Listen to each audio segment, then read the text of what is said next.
Hi guys, welcome to Office Blokes Reacts. I'm Office Bloke Dave. I'm Office Bloke Mike. I'm Office Bloke Daz. And collectively we're on fire! Yeah.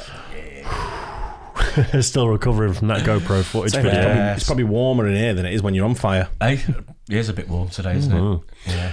We are the Office Blokes. What we got going on at the moment, Office Bloke Mike? We have a Patreon channel. Go and look at patreon.com. Put in Office Blokes React. If you want to support the channel, that'd be absolutely amazing. We couldn't do it without you. Tiers are starting there at just £1.50. Loads of block content, exclusive stuff, loads of Key and Peele. So go down there and check it out. Yeah, sports stuff on there as well, don't forget. There's Malice at the Palace is on there. Yeah. Comedy. Yeah, all types of stuff. Right, the first football game ever played. That looks pretty modern to me. There's a crowd and everything. That one. Yeah, Is that Patrick Mahomes, is it? But I think we did a video that touched on the origins of American football, and it was Irish and Scottish settlers doing their equivalent of rugby, wasn't it? Can't remember. I don't know, was it? I can't Did remember. we do that? Or maybe I watched that in my own time. Yeah. I've heard someone talk I about don't it. remember that. No, I don't. Yeah, so I think it goes back to like the mid 1800s.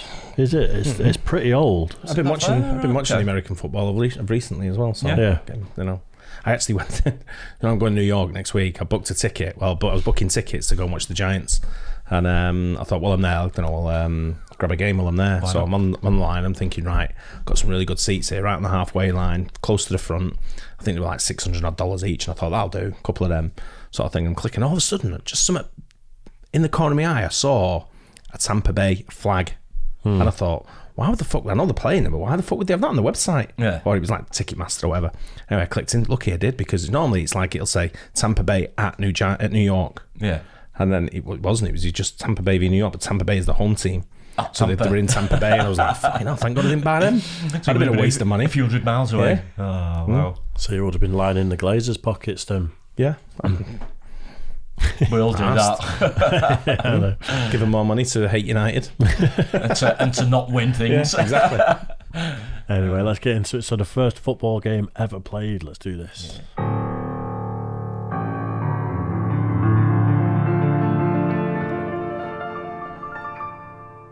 The year is 1919. The war had just ended, and people in America were looking for something to do. Meanwhile, in Wisconsin, George Calhoun and Curly Lambeau, both having played high school football years prior, happened to run into each other one day and got to talking. Lambeau mentioned how he went on to play college football at Notre Dame, but had to drop out due to a severe case of tonsillitis. During the conversation, he mentioned how he still wanted to play. Calhoun then said, "Well, what if we start a football team?" Lambeau loved the idea. Later on, he would persuade his employer, the Indian Packing Company, to sponsor the team. They would put down $500 for equipment and uniforms. Lambeau wanted to call the team the Green Bay Indians to show respect to his employer for purchasing the uniforms for the team. That's when his girlfriend said, "Why don't you just call them the Green Bay Packers?" From that moment on, it was official. The legacy was born. American football has such a compelling story. When this happened, the NFL didn't exist yet. In fact, pro football at the time was just sort of local clubs getting together and having a little scrimmage. Here's a pretty crazy story. When the Packers started playing games, they didn't have a fence around the field, so they didn't charge admission. Instead, they would pass around a hat amongst the crowd, kind of like what a church would do. The players on the team would split the pot after the season. They each made $16.50. It wasn't until the following year, 1920, when the NFL would officially become a thing. The first recognized NFL game ever took place on October 3rd, 1920 in Dayton, Ohio. It was witnessed by 4,000 people who each paid $1.75 to attend the game. It was pretty low-key. There's no footage that I'm aware of, and hardly any photos. Also, it was played between two teams who didn't exist by the 1930s. Pro football had humble beginnings. Like I said, it had existed for quite some time before that. Plus, the game had been around at the collegiate level for even longer. This made me wonder, how did the sport even begin? And when was the first official game of football ever played?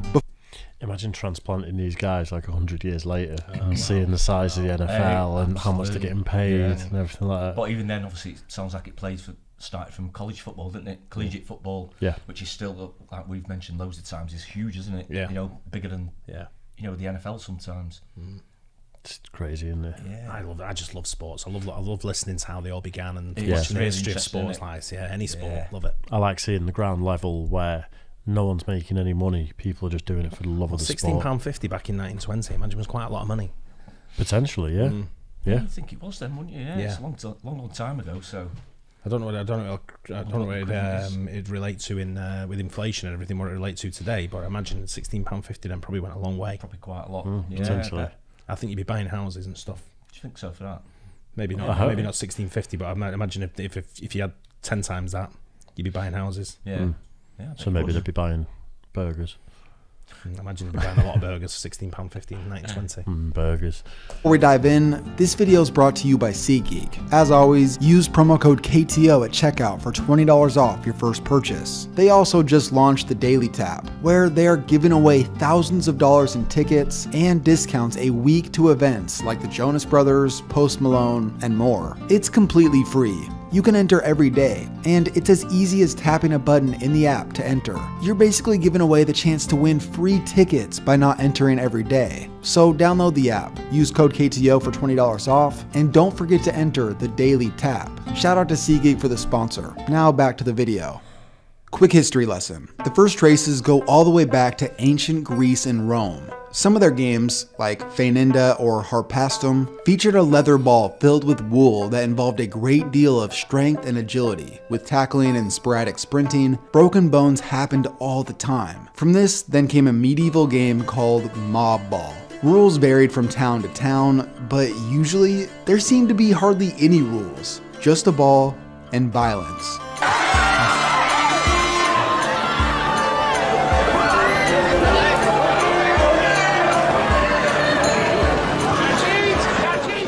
Over the course of I suggested It's that funny, at some point, if we can get enough together, or if we can get the backing of someone, that we travel the UK doing all the weird things like this, because that's blatantly in the UK, wasn't it? Oh, this is, yeah. They're Yeah. absolutely crazy, this lot, though. What's this then? It's the old type of... Mob ball. Yeah, it's like where our sort of football started, where villages would play against each other, where you get loads from one village, loads from another. You'd have a ball, and you'd have to get it from one side of the town to the other or something like that. I've never even heard of It's it. something like that. Yeah. There's loads of villages in the UK that have got these bizarre traditions Yeah. like that I'd love. Like the three of us in a van, just He's- go into these weird little He's a member of villages. some of these If you want to guys, pick up that sponsorship, let us know. Netflix. Netflix or whoever. Uh, That'd be good fun, that, because I'd join in everything. Every Yeah, single yeah. sport they had, I'd join Yeah. in. Hey, yeah. I'd be well up for that. There's river football, and it's literally a river that goes through the middle of a village, and everyone gets in it Yeah. and has a massive kickabout. Like the whole village do I'd it be up for every year. Yeah. How Love does that stuff work? like I don't know how that works, but I'd try I'd every give it single a go. one. Yeah, yeah. Whatever they did, I'd try in Yeah. sport. time, clubs began to develop in Europe, and people started playing all forms of mob ball, some more civilized than others. Eventually, there was order brought to this game. During a set of meetings in London in 1863, a committee was put in place to create an official set of rules to give some sort of regulation. From these meetings, two games were created: a more physical game that used your hands, and a more skillful game that used your feet.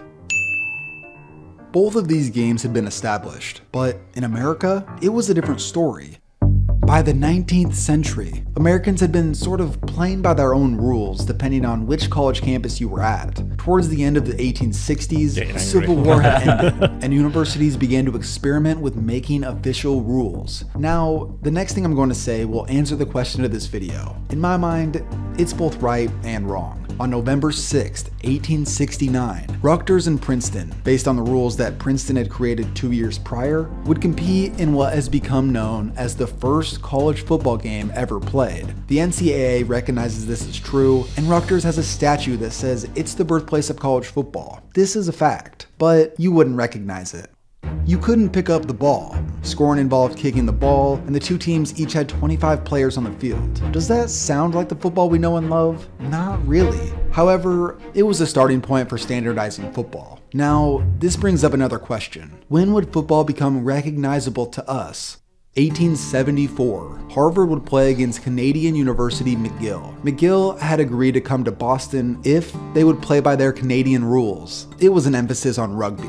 Harvard took a liking to this. They would challenge Yale to a game a year later, and even though Yale would lose, they were captivated by rugby. They put an emphasis on learning the nuances and beat Harvard the following year. One of Yale's team members in 1876, Walter Camp, decided, hey, this is a cool game and all, but I have a few ideas that can make it better. If you're a football fan, be sure to thank this dude for what he did. He changed everything. Instead of a scrum, Camp introduced the line of scrimmage and having a center snap the ball to what he called a quarterback. Instead of unlimited downs like in rugby, you now had a set of downs. If you didn't get the ball far enough, you turned the ball over. He changed the amount of players on the field from 25 on 25 to 11 on 11, introduced proper formations, and decided touchdowns were more important than field goals. This was all in Walter Camp's official rule book beginning in 1882. If you wanted a year that football became recognizable, that is it. By the age of 33, Camp had become known. He's I'll 33. hit it paper I'm round. 33. Hey? Surely. On the rest. It's paper round in Chernobyl. You know. As the father of American football. By the time he passed away in 1925, the game had evolved into a professional sport that had swept the nation. A game that he probably had no idea how big it would become. There was a match you wanted to see in colour, isn't it, on telly? Looks exactly the same, both teams. Oh, right, yeah. yeah. Pass is intercepted at the goal line by Malcolm Butler. Stop it there, because always get a copyright claim for that song that comes on at the end of KTO. That's the most watched TV show, Super Bowl. Yeah. 114 million. 114 million. I presume that's live. That's how many people watched it while it was broadcast at the time. Yeah. I don't know if that's just in the USA or whether that's globally. I think it Won't would be be just in the globally, just USA. It won't be That's a global lot, because isn't it? I think the World Cup final goes out it goes to into like billions, a billion yeah. people, Yeah. doesn't it, or something ridiculous. But That's huge, though. that's Really interesting. It is interesting, isn't it? Yeah. American football is a great sport to watch. If you want, you've got to understand the basics of the rules. You know, so you've got to understand a little bit about it. I don't know a lot about it. I know a little bit. Yeah. I know enough to be able to watch a game and understand it and get through the game. Yeah. And you know, it's great. It's just like, you know, when you go down there as well, the tailgating start off with, and then in the stadium drinking beers, and you know, it's my type of sport. Can you just drink beer and watch the game and pick it Full up? day job, isn't it? Full as well? day job, yeah. Yeah. Yeah. Yeah, Whereas brilliant. our football, people are trying to get out before they even get in. Yeah. You know, Sorry, moaning about everything. Getting there a minute before kick Yeah. off, and then Well, like I say, you know. stories go. I know people who are in the pub at like 2 to 3, and they go, "We've got time for another." Yeah. You know, kick-offs at 3. You know. Yeah. And I'm not talking they're in the pub in the stadium. They're in a pub like a 15-minute walk to the stadium. Yeah, it's a different mentality over here, isn't it? Our football and, you know, the proper days that they have. It's a family day in out. the US. You know, over there. Whereas Yeah. it's just a thug day out. Yeah. I always try and make the most of it, you know, pub for a couple of hours before, and then It's when the nice if game you can, kicks isn't it? out, Yeah. go to another pub that's local and just try and draw it out a little bit rather than. I've been to loads of games where we're stressing and it's like, got 7 minutes to go now, we better get out of here. And I don't really enjoy that as much. I just want to be like, I'll just walk out in my own time, filter out to a pub or something. Well, I went to the Couple more derby. I went hours. to the derby at weekend, City v United, and it was at United, so it was away. Yeah. And I got to the pub at 10 o'clock in the morning. That's making the most. Kick-off of was at 12:30. I got to the pub at 10 o'clock in the morning, had a few beers, and I walked over to the stadium. Had a couple of beers in the stadium, finished off, got on the tram back to Altrincham, and then stayed in the pub till 10, 11 o'clock at night. Nice day. Yeah. I don't remember who we were upset and don't remember getting home. But you had a few beers and you That's how won. it should be, and we won. Yeah, that's how it should be. That's a day of football for me. That's my day of football. Yeah, if you can get a day I was like with that, my it's mates, you know what I mean? And then Yeah. more mates were on the phone. And then when we got back to the pub, some United mates turned up. Yeah. So they were also like coming and going, and they were moaning at me. And then it was Yeah. like, you know, it become a little bit of a friendship, Yeah. you know, like Yeah. laugh about sort of Yeah, thing. of So course. yeah, it was good. Good, that's what sport's about. It is. Brings everyone together. Love Getting it. pissed. Just indeed. Oh, bring it. Yeah, right. getting okay, pissed. yeah. It always sort of amazes me a bit that there's no brand new sports that's huge. No, you're right. They've been the same sports for years and years and years. I You know, think I think people try it. People do try, and things do rise a little bit, and a lot of things have their 15 minutes of fame. Yeah. It's the established ones that stick, isn't it? But you've got to be. I always say, people. I mean, you've got sports in this country. You've got things like, I'm going to upset a load of people here. When you never played it, you shouldn't try it. You've got things like field hockey, lacrosse, badminton, tennis, and therefore for me they're sports for people who are not good at football, rugby, cricket, golf. They're the mainstream sports of your football, cricket and rugby. Team sports. Yeah, if you shit at them, then they go on to do things like tennis and things like that. And for me, they're all sports that people that are scared to hurt themselves play. Maybe, rather than throw yourselves off ramps. Well, I do prefer the team sport, so you just feel a bit more passionate about it, I think, rather than like an individual. I'm not a team sport person. But this office is becoming a real. We got our sport. We got our sports room now. My games room. Yeah, snooker. So darts. Snooker, darts. We're going to get a poker table. I've not told you yet. The poker table's coming in the middle bar. Yeah. There's also golf as well. Isn't there? We've got golf in there. Golf mat. Yeah. Could get a simulator. Stretching a bit, saying it's golf. We could get a golf simulator. Oh yeah. Yeah, Space there. Idea. I've always preferred individual sports. Like I used to like tennis as a kid. I wasn't too bad at it. Obviously, like skating and stuff. But I like that. So you were shit at football, rugby, and cricket. I was. You know what? I've never seen you play football or cricket or rugby. I can bowl for cricket. I used to be able to bowl pretty well. My mate's got the cricket club at the top of the road. This is in high school. I had a pretty decent backing out now already. No, I'll give it a go. I'll give it a go. Yeah. No, I love individual sports. I just read more for the watching. Oh yeah, like a spectator thing. I'd rather watch a team sport. But. To take part in, I like that thing where you're in your own head, psyching yourself out, and then you've got to it's just a mental struggle more than anything else, and that's why I like skating and fair enough. Dangerous. I love arguing, so team sports all for me. You got someone to argue with. Yeah. You know, no good at a one-man bobsleigh, would you? Moaning at myself on the luge. At a skate park going, you're fucking shit. Chanting at people. I'm shit. I don't know. I'll be sledging people on my own. Sledging myself. It's good that, It's good. I love the sports and knowing the history, and that's a great. KTO do some good videos as well. Yeah, good really stuff. Good. Yeah, I hope you guys enjoyed that too. Don't forget like and subscribe, hit the bell, and we'll catch you on the next one. Cheers, guys. Cheers.